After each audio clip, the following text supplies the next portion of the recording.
नमस्कार, मैं दयाशंकर मिश्र लोकतंत्र संविधान और नागरिक चेतना के आज के इस एपिसोड में आपका एक बार फिर स्वागत है।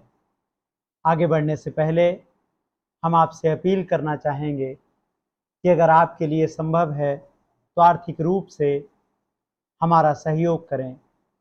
चैनल को ज्वाइन कीजिए, मेंबरशिप लीजिए और दिए गए QR कोड को स्कैन करके भी आप हमारी मदद कर सकते हैं। आज का वीडियो एक कहानी के माध्यम से उस सोच पर आपको ले जाने की कोशिश है जो इस वक्त नागरिक, लोकतंत्र और संविधान पर सबसे बड़ा हमला है। आखिर कोई देश कैसे बनता है? देश बनता है नागरिकों की सोच से, और उस सोच के लिए कुछ भी संकट झेलने की क्षमता से। जब तक दिमाग में नागरिक होना नहीं आएगा, हम लोकतंत्र के बारे में कैसे सोचेंगे? और जब तक लोकतंत्र नहीं होगा तो संविधान कैसे होगा? इसलिए इस कड़ी को ध्यान से समझिए। नागरिक, लोकतंत्र और संविधान। नागरिक किसी भी गणराज्य के निर्माण की सबसे पहली और जरूरी कड़ी है। बीते 10, 15, 20 वर्षों में धीरे धीरे करके सबसे ज्यादा हमला आपके नागरिक होने के विचार पर किया गया। इसमें सबसे बड़ी भूमिका निभाने का काम RSS करता है, जिसे आप राष्ट्रीय स्वयंसेवक संघ के नाम से जानते हैं। वह लगातार आपको संविधान से जैसे दूर खींचते हुए ले जाता है। RSS की सबसे बड़ी चेष्टा यही है कि आपको वह नागरिक से प्रजा में तब्दील करे, सवाल करने से रोके। जैसे ही आप सवाल करें, आपसे कह दिया जाए यह देश के खिलाफ है, यह प्रधानमंत्री के खिलाफ है, यह सरकार के खिलाफ है। आखिर यही कारण है कि 1925 में बना RSS 1947 तक आजादी की लड़ाई से बिल्कुल दूरी पर रहता है। हमने पहले भी वीडियो बनाए हैं, आपने सुने होंगे, देखे होंगे कि कैसे विनोबा भावे, सरदार पटेल, डॉक्टर राजेंद्र प्रसाद, यह सब RSS के बारे में, उसके काम के बारे में देश को आगाह करते रहे हैं, बताते रहे हैं कि RSS क्या कर रहा था जब कांग्रेस आजादी की लड़ाई लड़ रही थी। तो RSS की सबसे बड़ी कोशिश है कि आपको नागरिक होने से दूर ले जाए। आजादी की लंबी लड़ाई के बाद हम प्रजा से नागरिक बने। हमने सवाल पूछने का हक हासिल किया और अब कोशिश की जा रही है कि हम सब कुछ चुपचाप सह लें। उमर खालिद, शर्जील इमाम, गुलफिशा और 9 ऐसे नौजवान जो केवल सवाल पूछ रहे थे, CA, NRC जैसे कानूनों का विरोध कर रहे थे, जो अत्याचारों के खिलाफ घर नहीं बैठ गए, ये भी उतने ही पढ़े लिखे हैं, उतने ही होनहार हैं जैसे आपके घर और पड़ोस के बच्चे। इनको यह सजा ही इसलिए दी जा रही है क्योंकि इनका मजहब वह मजहब है जिस पर हमला करना सबसे आसान बना दिया गया है। जैसे उस हमले की आड़ लेकर ही सत्ता अपना प्रभाव बनाए रख सकती है। इन सबको क्या मुसलमान होने की सजा नहीं दी जा रही? आप देखें कि किस तरह से हाई कोर्ट ने पिछले दिनों इनकी याचिका पर सुनवाई होते ही खारिज कर दी। उमर खालिद के मामले में तो अभी तक सुनवाई ही नहीं हुई, ट्रायल ही शुरू नहीं हुआ। ट्रायल का मतलब आप समझते हैं?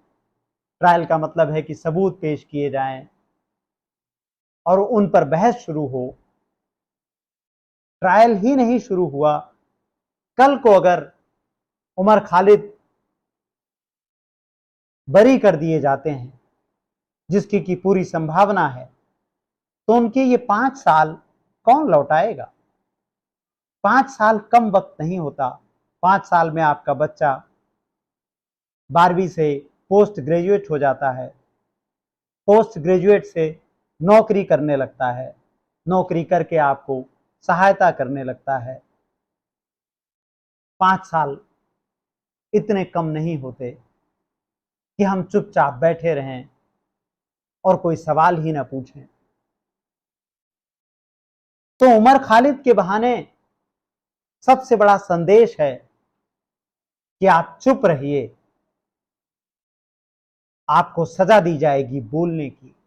यह नागरिक होने पर सबसे बड़ा हमला है। जीएसटी का हाल आप सब जानते हैं।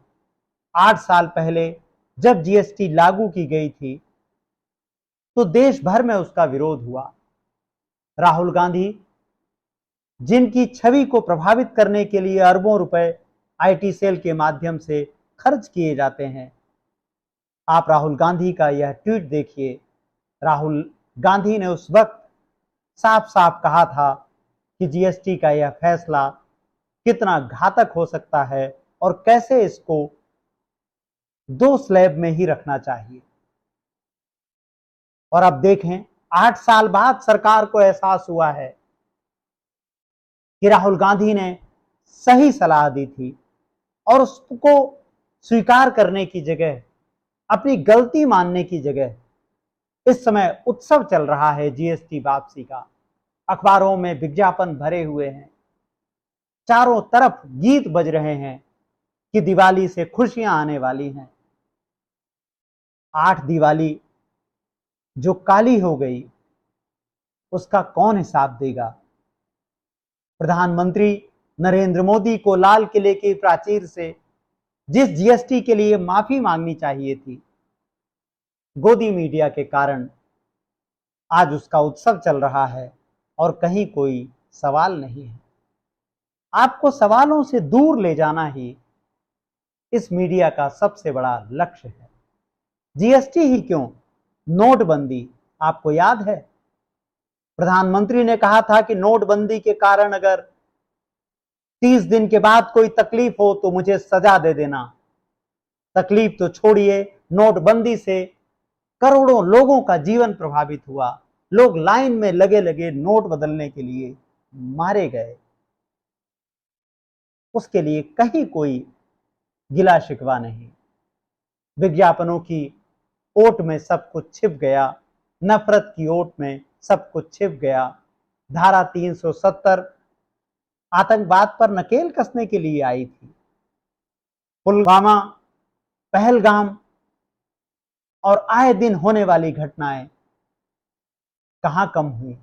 लेकिन आप सवाल नहीं पूछेंगे, क्योंकि सवाल पूछने पर पाबंदी है। तो लोकतंत्र कैसे बचेगा? वो तो राजा का तंत्र हो गया। संविधान कैसे बचेगा? वो तो तानाशाही हो गई। तो आप देखिए कि सारी बातें जो आपके कल्याण के नाम पर लाई गई थी, कोरोना में बद इंतजामी ने सारे रिकॉर्ड तोड़ दिए। हमारे सारे पड़ोसी देशों से संबंध एक एक करके खराब होते गए। जब चीन से बेहतर संबंध होने की सलाह विपक्ष दे रहा था, तो आपको याद है कि विदेश मंत्री किस तरह संसद के भीतर और बाहर मजाक उड़ा रहे थे। आज उसी चीन के साथ दोस्ती की नई परिभाषा गढ़ी जा रही है। कल तक जिसे गोदी मीडिया विलेन कहता था, और आपको ख्याल ही नहीं आता कि हो क्या रहा है। बाढ़ ने दिल्ली, पंजाब, उत्तराखंड में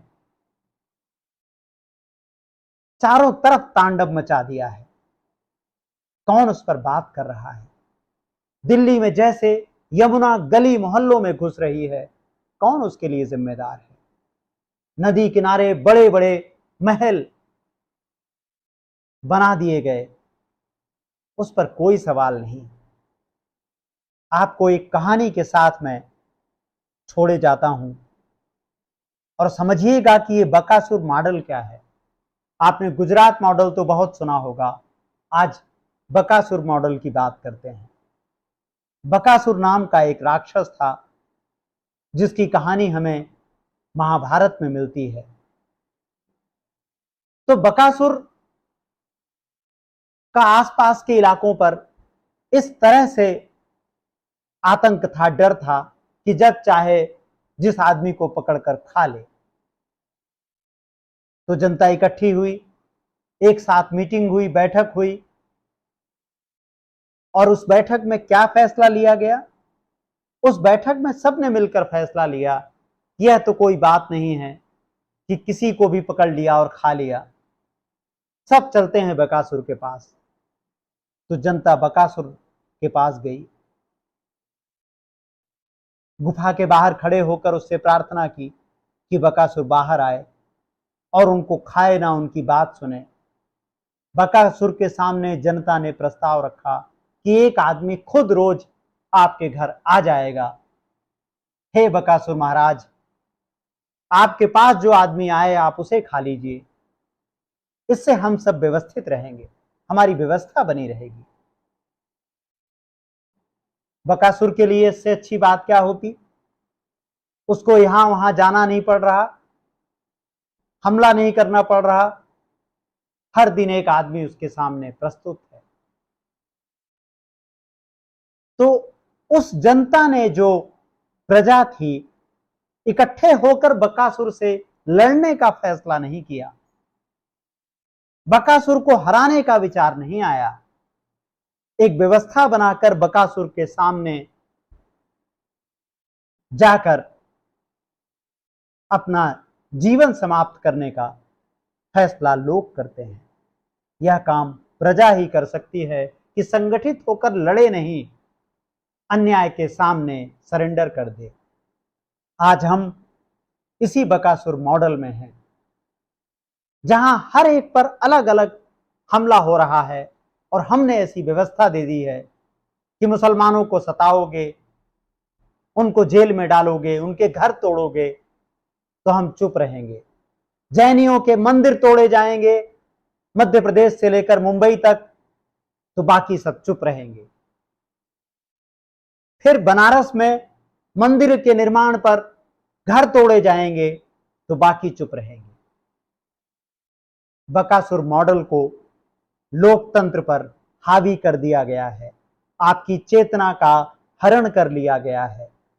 इस बकासुर मॉडल को समझिए, यह बकासुर मॉडल पूरे देश को बर्बाद कर देगा। इसकी शुरुआत हो चुकी है। आपके आसपास जब किसी मुसलमान का घर टूट रहा होता है, उस पर बुलडोजर दौड़ रहा होता है, आपको यह खबर परेशान नहीं करती। लेकिन जब मंदिरों के पुनर्निर्माण के नाम पर अयोध्या में, बनारस में, देश के तमाम हिस्सों में आपका घर अचानक एक दिन के नोटिस पर तोड़ दिया जाता है, तब आपको अन्याय प्रतीत होता है।